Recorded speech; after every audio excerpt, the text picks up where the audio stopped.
मामला जो बीपीएससी में जो इस बार हंगामा स्टार्ट हुआ, ये नॉर्मलाइजेशन का जो मामला है, ये आम लोग स्टूडेंट तो समझ रहे हैं, एस्पायरेंट जो समझ रहे हैं, लेकिन आम लोग नहीं समझ पा रहे कि मसला है क्या। थोड़ा आपसे समझना चाहेंगे। देखिए, नॉर्मलाइजेशन तब किया जाता है ना जब एक दिन आप परीक्षा नहीं ले सकते हैं या नंबर ऑफ स्टूडेंट बहुत ज़्यादा हैं, तो कई अलग अलग बच्चों को अलग अलग क्वेश्चन दिया जाता है। जैसे बिहार है तो आप भागलपुर में अलग क्वेश्चन दे दें, बक्सर में अलग दे दें और सीवान जिला में अलग दे दें।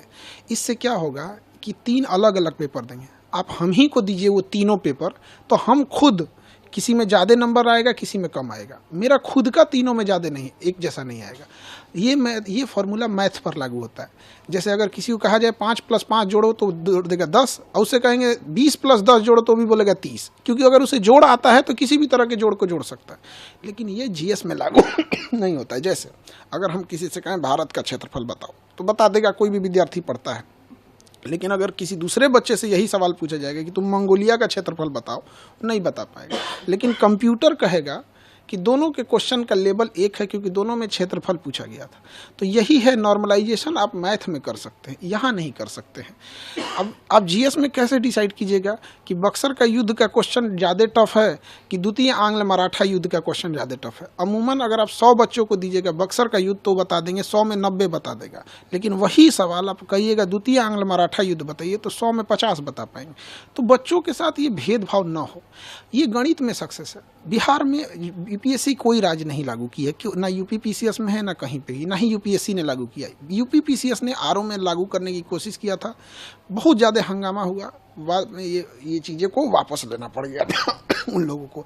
तो आयोग को भी समझना चाहिए, जब यूपी में नहीं हुआ तो यहाँ क्यों लागू कर रहे हैं। दूसरा, केवल 4.25 लाख बच्चे फॉर्म भरे थे, तो भी कोई औचित्य नहीं बनता है। एक होता है कि आपके पास 1 करोड़ बच्चे फॉर्म भर दिए, आप एक दिन नहीं ले सकते हैं। जैसे रेलवे में नॉर्मलाइजेशन करने का एक ही कारण है कि उनके पास नंबर ऑफ स्टूडेंट ज़्यादा है, बस। एक सोशल मीडिया पे एक तस्वीर आपकी वायरल हो रही थी, जिसमें आप अस्पताल के अंदर थे और एडमिट थे। उसके बाद कई तरह के सवाल उठने लगे। किसान सर गए वहाँ पे, फिर इसके बाद अस्पताल चले गए, क्या इनको चोट लगी, क्या पुलिस ने इनकी नहीं, पुलिस ने किसी भी तरह का दुर्व्यवहार नहीं किया। हम पिछले 1.5 महीना से बीमार चल रहे थे और हमने ये सोच रहे थे कि बीपीएससी की परीक्षा है, ख़त्म हो जाएगी तो दे देंगे इलाज, अपना ट्रीटमेंट ठीक से करा लेंगे यहाँ पर।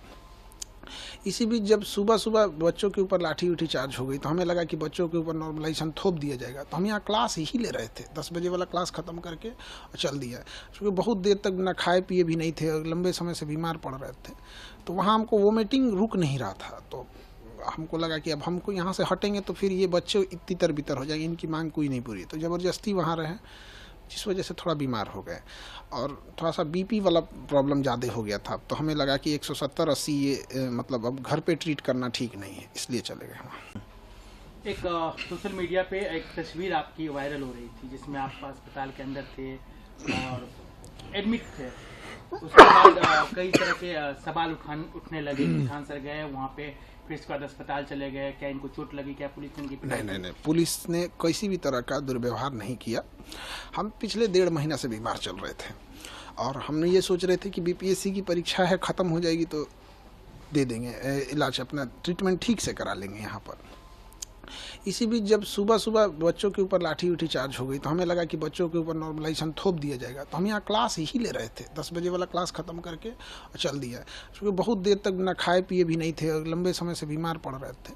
तो वहाँ हमको वोमिटिंग रुक नहीं रहा था, तो हमको लगा कि अब हमको यहाँ से हटेंगे तो फिर ये बच्चे तितर बितर हो जाएंगे, इनकी मांग कोई नहीं पूरी। तो ज़बरदस्ती वहाँ रहे, जिस वजह से थोड़ा बीमार हो गए और थोड़ा सा बीपी वाला प्रॉब्लम ज़्यादा हो गया था। तो हमें लगा कि 170-80 ये मतलब अब घर पे ट्रीट करना ठीक नहीं है, इसलिए चले गए वहाँ। अगर आप ये वीडियो YouTube पर देख रहे हैं तो हमारे चैनल को सब्सक्राइब कर बेल आइकन दबाएं और Facebook पर देख रहे हैं तो हमारे पेज को लाइक करें।